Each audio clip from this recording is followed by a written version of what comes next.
Hello, ladies and gentlemen, and welcome to another Daniel Hendrick experience. I'm super glad you're here today. Today, I've got a good friend of mine from San Diego, the world famous bass, Mr. Louis Lebherz. He is an amazing bass, ladies and gentlemen, and has literally sung all over the world in major opera houses.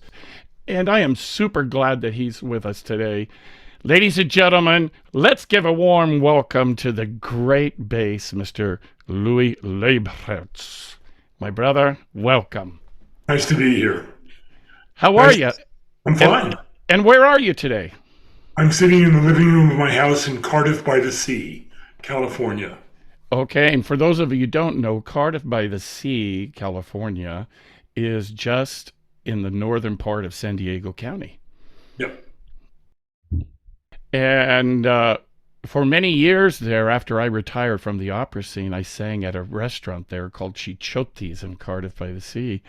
And that's when I first heard about this incredible singer. Customers kept coming in telling me, "Have you heard about Louis?" And I'm like, "Louis who?" And one day he finally came in and we met, and we're kind of like soul brothers now. We have a lot in common. So, We're both old. right? Including that we had the same agent for a while, Sure. Mr. John Miller, who was with Lombardo Associates when I first signed with him. Ah, good old John Miller. John Miller has been representing me since 1975. Oh, wow. Yep. We met Okay. in Los Angeles, Uh-huh. and he's been there all the way through. He still has me on his roster, by the way. You never know if someone's going to need a 75-year-old, bass. So, Wow. Wow. 75, you surprised me. I would thought you're not a day over 60, young fella. You're oh looking yes, good. that's right. Well, I've been working out, and they did this test on me, and at the end of it, it said, your chronological age is 75, but your physical age is 73. I said, well, could have been 77. Yeah, you'll take it, right? Okay, Exactly. exactly. Wow. Well, I have been to your beautiful home Yeah. there in Cardiff by the Sea, and you have some paintings there or photos or of a ballerina there. That's your wife, I believe, right? The two on either side of my head were painted by my wife. She does a series of those, and Excellent. I think they're acrylic. And Mm-hmm. then the painting, the statue that's underneath the ladies dancing, was done by my makeup artist at LA Opera, Becky Wow. Kravitz, who's a very Wow. well-known sculptor now, which Mm-hmm. is really fun. And then the picture on the right over there, that is allegedly my grandmother gave me this painting. It was Saint Cecilia, though I've also heard that it's the Archangel Gabriel. So I'll take Okay. either one. I'll take Or, either. hey, or it could be Santa Lucia. Who Yeah, knows? indeed.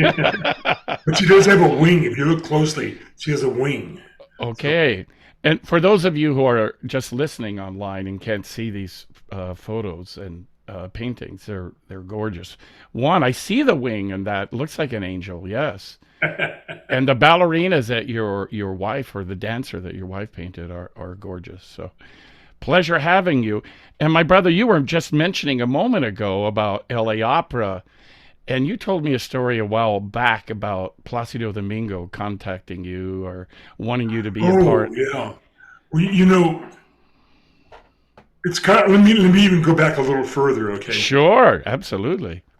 Because when I was going back to like 1975, when I was doing auditions in Los Angeles, the Met auditions, San Francisco auditions, I was interviewed one time and I said, I would really like it if I could end up being bass at the Los Angeles Opera for the people who have watched me grow up. So Mm, put that in your pocket. Then I went to New York, paid my 4 years dues there, came back to Carmel, California with my wife, and we had two children, and we went to Europe. We went first to Karlsruhe and then to Bern. And the second year that I was at Bern, or between them, I got an invitation I came home to see my parents in Los Angeles, and my John Miller called up and said, Placido Domingo wants to hear you at LA Opera. I said, great. So I pulled myself together and went over there, and I sang Il Lacerato Spirito, I think I said. Love that aria. Love Okay. it. And he didn't ask for anything else. He said, thank you. So, you never know what that means when they don't ask for another one. So I walked off the stage, and Peter Hemmings, the director of the opera company, was standing there when I walked off the stage and said, would you like to sing in my opera company? And I said, well, as a matter of fact, yes. And I was I was the bass there for 18 years with Placido Domingo was at first the artistic director and then later the general director. And Yes. I sang there for the last time in 2004. And what was I doing? Nabucco. And Flying Dutchman. I did Zacharia and Nabucco. And I did something in one of those crazy roles in The Merry Widow. I never know which are which. And Okay. and I sang Zacharia and Nabucco, and that was my swan song. Wow. So, Wonderful. And what would you say was like your role, the role that you loved singing the most? you know, people often ask opera singers, as you know, what's your favorite opera? And my answer is, you mean that I see or that I sing in, or my Yeah. favorite role? Yes. I would say when it's what opera would I like to see, I would always say Bohème or something by Puccini. If I was going to say what role, I would say my favorite role to sing was definitely Zaccaria and Nabucco. But my favorite role to sing and play, the whole dramatic thing, would be King Philip in Don Carlo. Ooh, what a role. Oh Yes. my gosh. Wow. I only did that role 3 times, but I did the Grand Inquisitor numerous times, many Mm-hmm. times in that. So either one of them is a good role. The Grand Yes. Inquisitor buried. Whenever I would do the Grand Inquisitor, I would just bury the king. Ah. It was- so anyway, I actually have a recording. It's a video that's on YouTube of me in 1981 doing the Grand Inquisitor in Los Angeles with a bass by the name of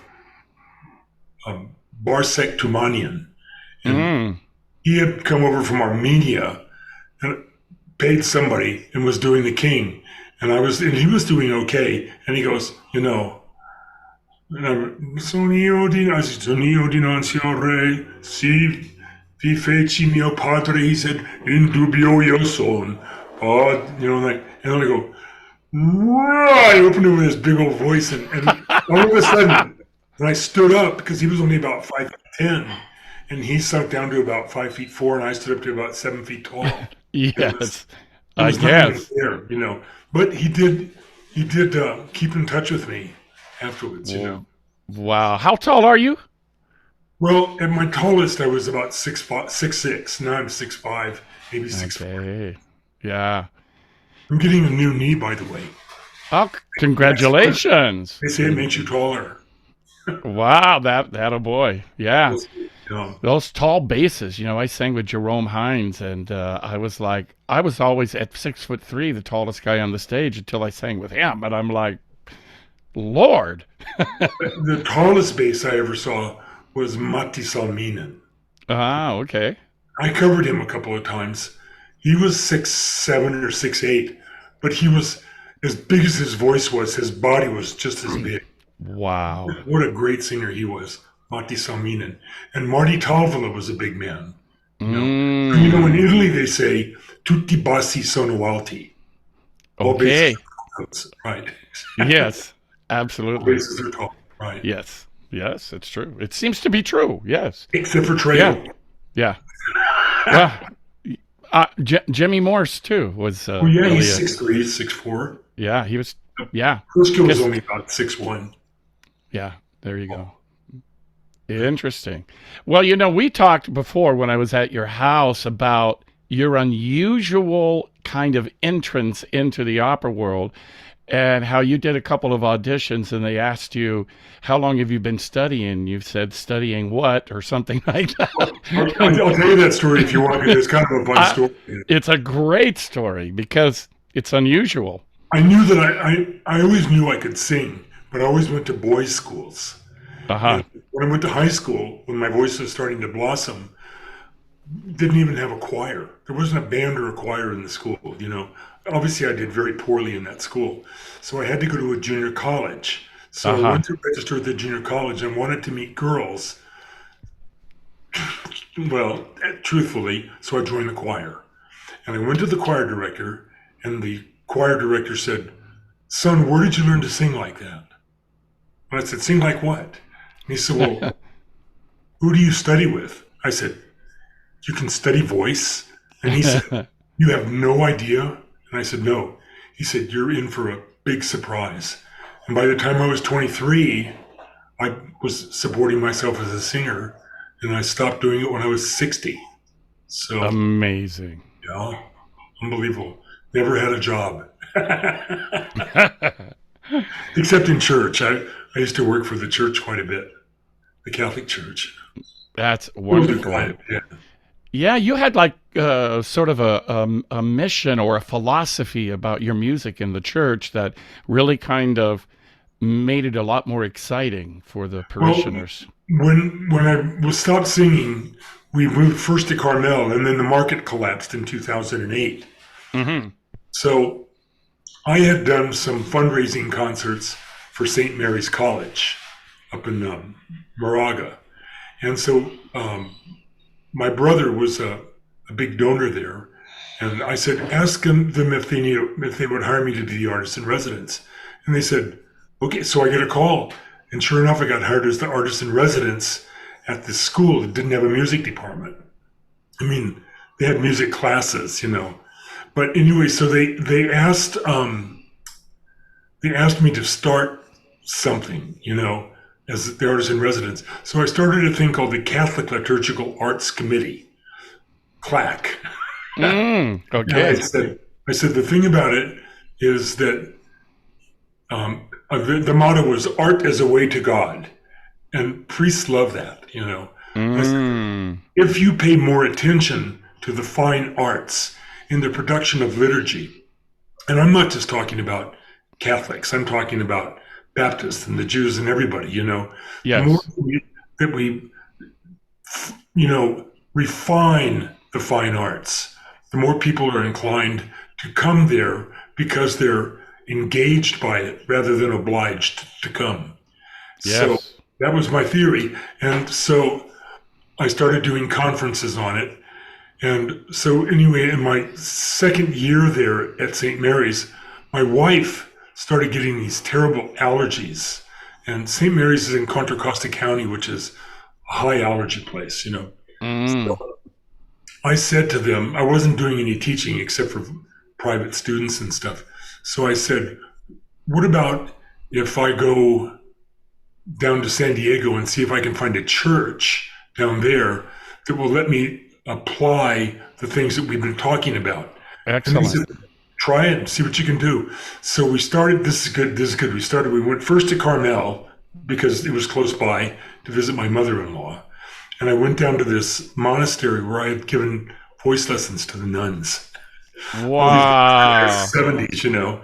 And so I went down and I was talking to Mother Teresita. And I said, we're going to go down to San Diego and see if I can find a church that needs help. And she said, we'll pray for that. I said, oh, okay. So I went down to San Diego, not telling anybody I was coming to San Diego. Mm-hmm. But I had a friend down there who worked for the diocese. So he took me to a couple of churches, the old cathedral, St. Joseph's, and to a church called, I think it was St. Catherine's in Coronado. And both times they offered me a job. But then, and I was thinking about it, you know, but then my friend says, well, there's one other guy I want you to meet. So he took me to this other church, and it was this priest who had a big drinking problem, but he was getting over it. And he was one of seven kids like I was, and from a needy Mm, family. And he said, we're just talking, you know, about having brothers and sisters and the whole thing. And all of a sudden, like a bolt of lightning, he goes, "Are you looking for a job?" And I said, "Well, not right now, but I was thinking next summer I would like to find a church that needs these things I'm talking about." He said, "I think this is the church." He says, "I'll hire you." I said, "Okay." Wow. So that was it, right? And so we went back up to Carmel, and I saw Mother Teresita, and I said, "You won't believe what happened." She said, "What?" I said, "I was talking to this priest, and just like I told you, I said, he stopped, and he said, 'Are you looking for a job?' Anyway, I'm going to start work there next July, and you won't believe what the name of the church is." Now remember, she's at the Carmelite monastery. She closed her eyes for a moment, and she opened her eyes, and she said, "It's Our Lady of Mount Carmel, isn't it?" And I said, "Yes." And she said, "We're not surprised." Wow. So, and I stayed there for 4 years. God in action, my friend. 4 years. 4 years Yes. I was there. And when I Wonderful. got there, the budget was about $500,000. And when I left there, the budget was tripled. And they had built them a $21 million new church. And then my contract ran out at St. Mary's. So I decided that was enough. I was 65. So I said, "That's enough." So, Yes. and You that's, did. Wow, beautiful. Well, folks, I want you to hear a little bit of this beautiful singer here. So I'm going to play you just a couple of minutes. Meine Liebe ist grün wie der Friedebusch. Mein Lieb ist schön wie die Sonne. Mein Lieb ist schön wie die Sonne. Die glänzt wohl herab auf den Friedebusch und füllt ihn mit Duft und mit Wonne. Und füllt ihn mit Duft und mit Wonne.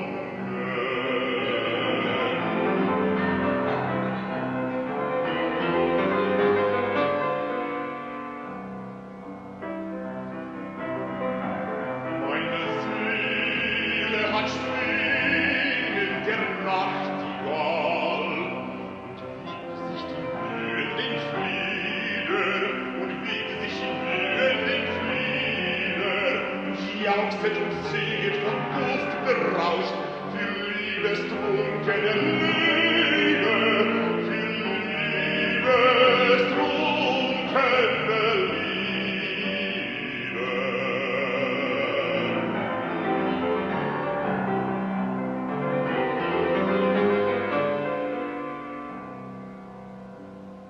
Johannes Brahms. I love Brahms. My teacher, two teachers in LA that I had. The first one was an old Russian. And when I tell my students, yeah, I used to study with a man born in 1891. His name was Vladimir Viktorovich Shustrov. Wow. And he had gone to the conservatory at St. Petersburg on a scholarship from the Tsar. Wow. And And so, is that where you first got that big open throat sound that you yeah, it's really so fluent, and a lot of times when people have that big of a voice and that open of a throat, their voice isn't as flexible as yours was. You were really able to move it. it was a gift. I mean, I swear to God, it was a gift. But Mr. Shustrov made me take my first year of lessons sitting down. Okay. Didn't want me to push. Okay. Yeah. Interesting. And we used to sing songs like, "My desert is calling, dear, come there with me." Those are the kind of songs that he had me sing. Wow. So a lot of the operetta kind of things. Exactly. Huh? Exactly. The old Nelson Eddy stuff, probably. Exactly right. Yeah. Jerome Kern and Mm-hmm. Oli Speaks, all these great old names. So my coach was a wonderful, wonderful pianist. You probably knew him. Did you know Jim Lowe? Did you know Yes. James Yes, Lowe? I did. James Lowe, I worked with James Lowe for 11 years. Wow. And Okay. I don't know if you knew this, but his favorite composer was Brahms. And so I did not. I started working on Brahms really early. And I must know about 30 Brahms songs, you know. I've done whole Brahms recitals, you know. I just love Brahms. Oh, That song that we did, Meine Lieb ist grün wie der Fliederbusch. My love is green like the Fliederbusch, which I don't remember what that kind of, a willow bush, I think. uh-huh. And as I said, and the he and the bird comes in it, and the bird sings and yelps it, shouts und yelps it and sing it from Duftberausch für liebestrunkene Lieder, many drunken songs, you know. What a Wow. great song that is. I'm glad you picked that one. So beautiful. So Yeah. tell me, obviously you had a gift from God because when people heard you, they're like, how long have you been studying? And it was really your technique was God given. But what made you start thinking about the opera thing? How did you transition into that? The same year that I was in that choir, he asked me to be in the chamber singers, you know, the small group as well. And these were a little bit older singers. And they were all going to go audition for Starlight Opera, which used to be in San Diego. Yes, I remember So, that. so I went down and I auditioned for Starlight Opera, having never sung for anybody in my life. And they were doing Flower Drum Song, and they were doing South Pacific, and Kiss Me Kate, and, Mm. and a production of Tom Sawyer. So I went down there 17, I guess I was 17 years old, and I sang, um, You are beautiful, small and shy. And he said, thank you. And I said, and I walked off and said, I don't know. You know, I guess I'm not ready. I got home the next night, the phone rang. They said, we want you to be in the chorus, but we also want you to be in the opera as a super and to hear all these singers. And I said, great. So I went, and that goes back to 1966 now, because I graduated in Okay. 1965. The first opera was Faust with Norman Treigle.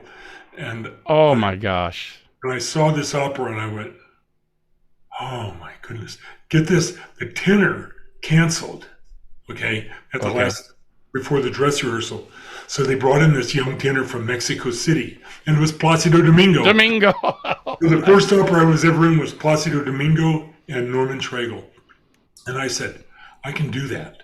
And from that day on, I told people I was going to be an opera singer. Never taken Mm. a voice lesson, but I just knew it was so natural to me, you know. Wow. You know, And did you always have the top that you have as a bass, or did you learn how to do that?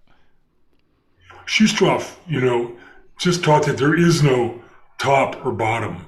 There is no break, you know. The voice goes,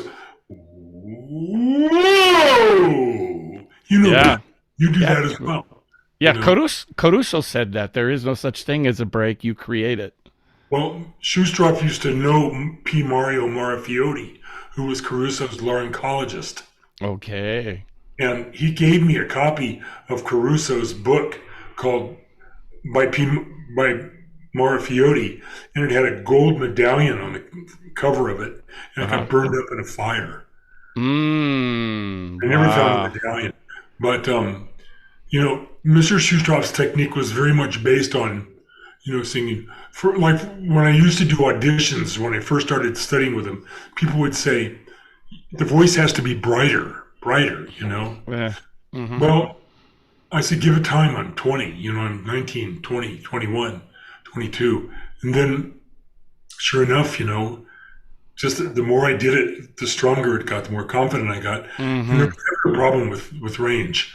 I was always pretty free up to probably an A flat. But but the lower part of my voice, had a very clear low C, you know. I I've heard that on these recordings that usually a lot of basses get weaker on the bottom, but you maintain the intensity and Yeah. the Yeah. integrity of the sound. You know that second piece that I think you told me you were going to play, "Hear My Mm-hmm. Cry," which was written by a Chicago organist back in the 20s or 30s named Leo Sowerby, and one of the professors at Chapman University. I was an artist in residence there for a while, said that the Sowerby Society wanted to do a recording of all of his music, and that he had written a lot of music for bass and baritone, and asked me if I wanted to record them. So I recorded all of them, and these are 3 psalms that he wrote with his organ playing, but it was played by another person in Leo Sowerby's style, and they're just But I know it go down to at least a low F on that one, Amazing. Well, since we're talking about that, let's play it. All right. All right, ladies and gentlemen, here we go. Check this out. For thou hast been a refuge for me, a strong tower from the enemy. Yes. I will dwell in thy tabernacle forever.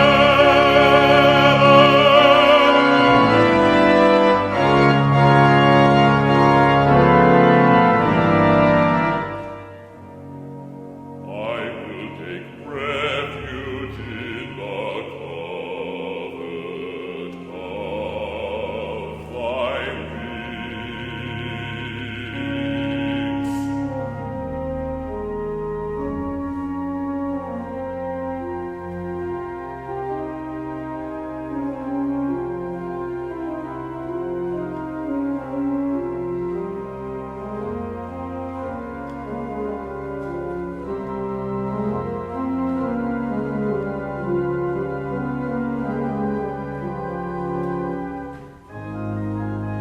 For thou, O God, hast heard my voice. Thou hast given me the heritage of those that fear thy name.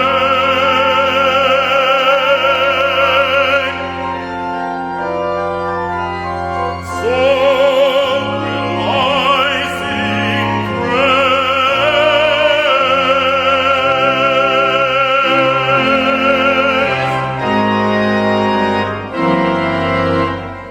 So will I sing praise unto thy name forever. So will I sing praise unto thy name forever. So will I sing praise unto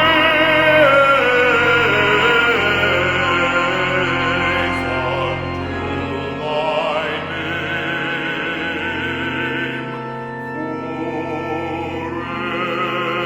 forever. I will sing praise unto thy name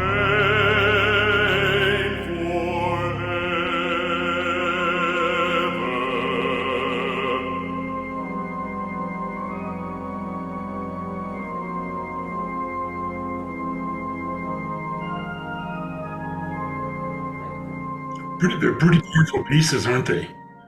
Beautiful pieces. Yeah. Beautiful and very well sung. And there is an example of the bottom of your voice not losing integrity Yeah. and interest. It's so vital and vibrant on the bottom. I don't know where that came from. It's just something I always had, Oh, yes. I'm pointing My up. first I'm voice pointing teacher. upward. My first voice teacher. He probably Exactly. took me out of a chorus of cherubs and said, go to work. There you go. Wow. I Beautiful. sang in boys' choirs as a kid. Oh, did you? Yeah. Excellent. Mrs. Handley's boys' choir and then Dr. Thibodeau's boys' choir. Wow. So, did you have a bass model, as you were starting to get turned on to opera? You were like, that guy, Slippy. that's okay. Slippy. Okay. I got a story about that too, because the first record that I bought when I went to Chapman, because I wanted to learn as much as I could, was Cesare Siepi singing arias, right? Uh-huh. So when I was in Palermo, I was singing Boccanegra, Simon Boccanegra, Yes. a new production. at the Teatro Massimo. This is a big deal. It's my Italian debut. So the rehearsal period was pretty long. It was like 3 weeks, 4 weeks. And then the dress rehearsal, they said, okay, now you're not going to do the dress rehearsal or the premiere. And I said, why? Because this is Italy and they want to hear in Italian. I said, well, who's going to do it? They said, Siepi. Oh my God. Siepi came in and did the dress rehearsal and the premiere.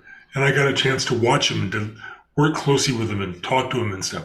What a man. What a man. Amazing, Yeah. amazing, and an incredible instrument, legendary instrument. Yeah. Yeah. Yeah. That is, Also, Jerome Hines. You're Jerome Hines. I knew yeah. Jerome Hines' voice. When I was at Chapman, he did a recital at the Angelus Temple, which was, who was that crazy lady that not Mary Baker Eddy, but I can't remember. But she was this evangelist Okay. in East LA, and so Jerome Hines did. So I went to it, and I was listening to it, and then I saw they took an intermission. So I went around to the stage door, and sure enough, he came out to breathe some air, and I introduced myself to him, Mm. and he was very cordial and nice. I mean, he was working, so he didn't want to talk too much. But I said, I'll see you. I'm going to come to New York eventually. And I did go to New York. And in 1979, I was covering the King in Aida. Mm. And Phil Booth was singing the King, but he was covering what's the King's name what's the bass? Ramphis. Okay. He was covering Ramphis. And then, so one time Philip Booth couldn't be there. And so I got to do a performance with Jerome Hines, Wow. which was really amazing.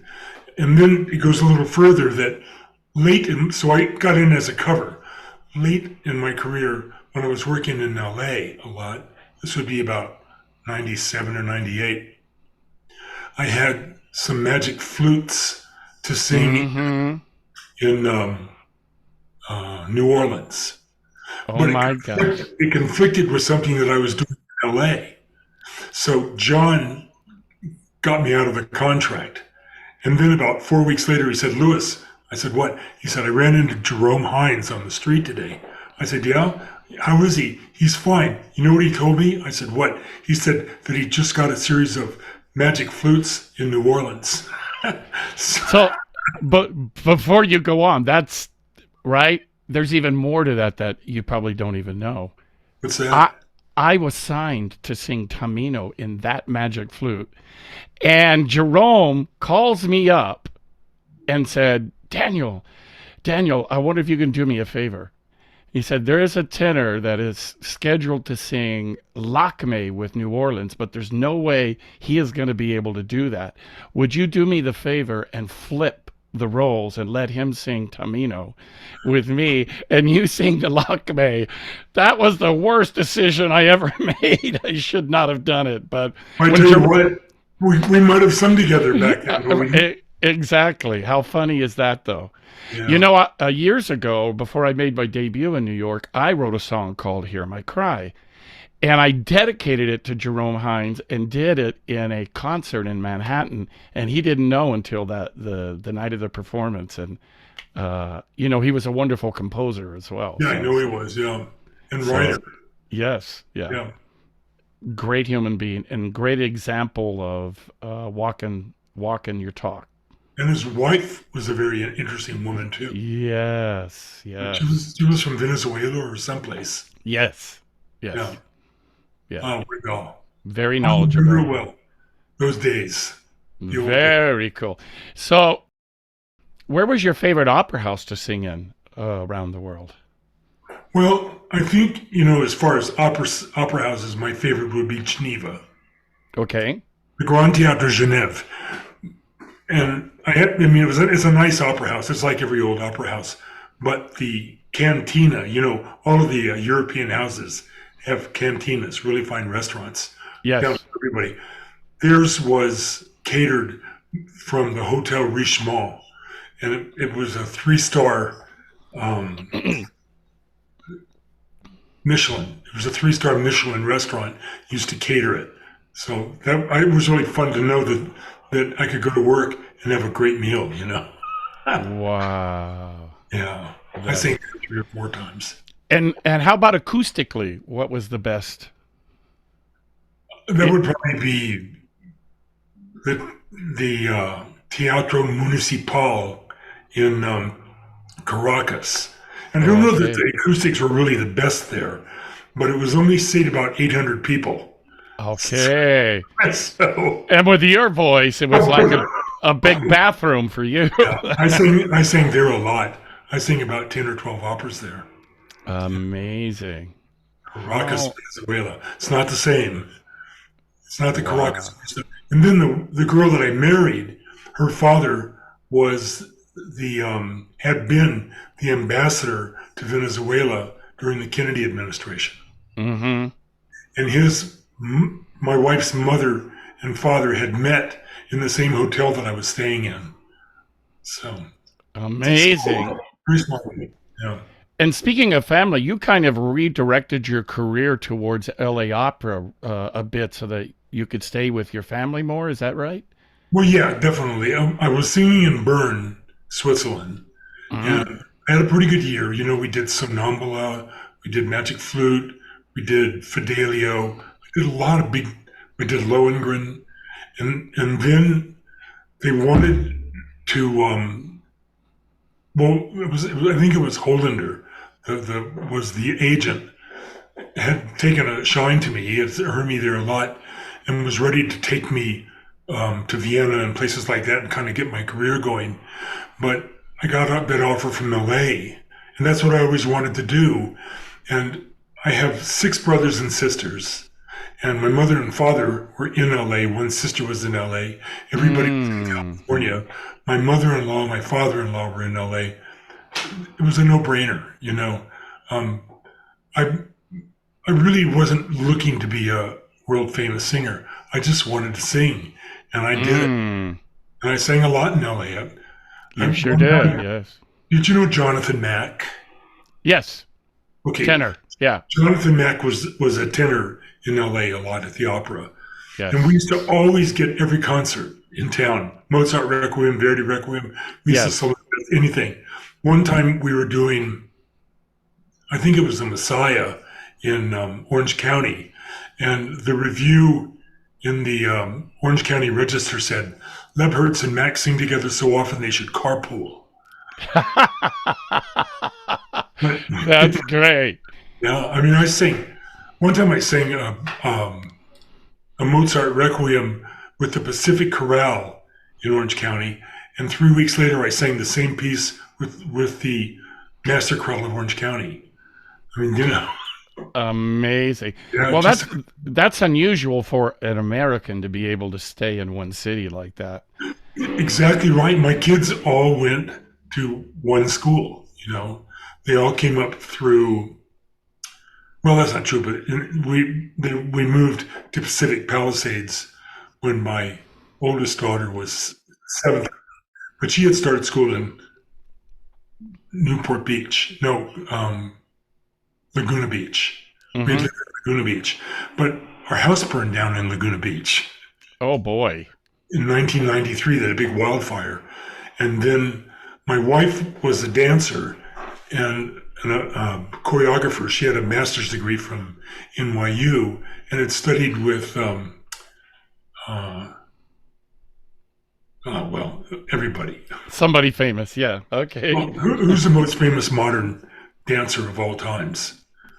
Yes, I know who you're talking about, and Yes, I can't grab the name. he taught at NYU. So anyway, my Yes. wife took from her. So after that, when the fire happened, Gayla was working at Long Beach City College, teaching a class, and she choreographed a dance about fire, this fire dance where Wow. people are dressed up as fire and other people come in, and all of a sudden, then they all crawl out as the fire goes out, and it was very powerful. So this lady came down. They wrote an article about it in the LA Times, and Gayla was on the Oprah Winfrey show, and just things were happening. Amazing. So, Wow. so this lady came down from UCLA and saw the dance and offered her a fellowship if she would come up there and work in there for 2 years in the movement and dance therapy department. So she became a movement and dance therapist because of the fire. So that was our first fire. Our, Amazing. my parents died in 2002 and we bought their house in LA. But my mother had already passed away, but my dad had passed away. He was a professor of gynecology.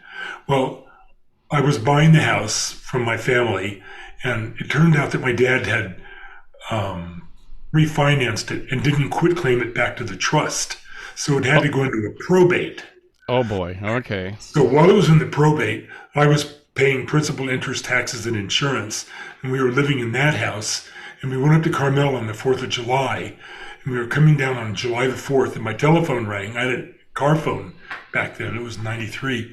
And it was the guy across the street. He said, "Your house is on fire." I said, "You're kidding." So sure enough, that house burned to the ground too. But the beauty of that is I was buying this house that was built in 1955, a nice house in West LA, Mm-hmm.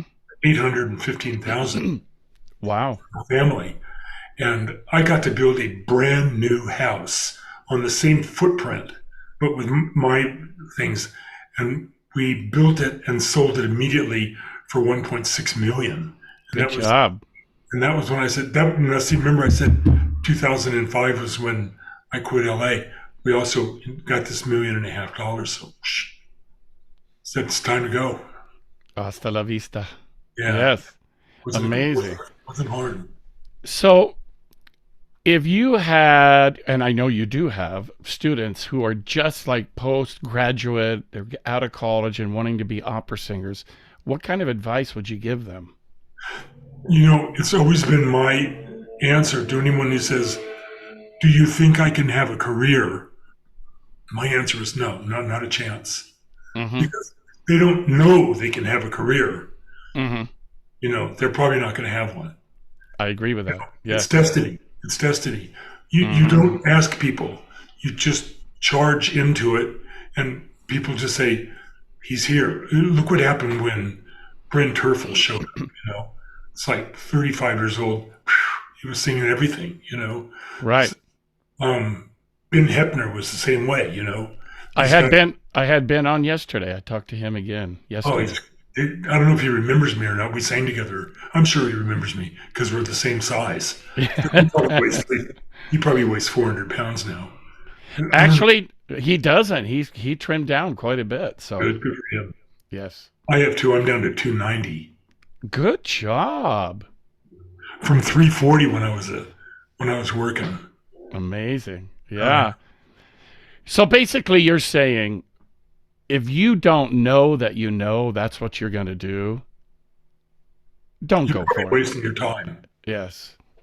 And I also think that this is my own theory about colleges that have music programs, and even more so today, that they'll have 40 or 50 vocal students, none of which, maybe one or two, have professional quality, right? They don't Yes. call that. They give them a degree.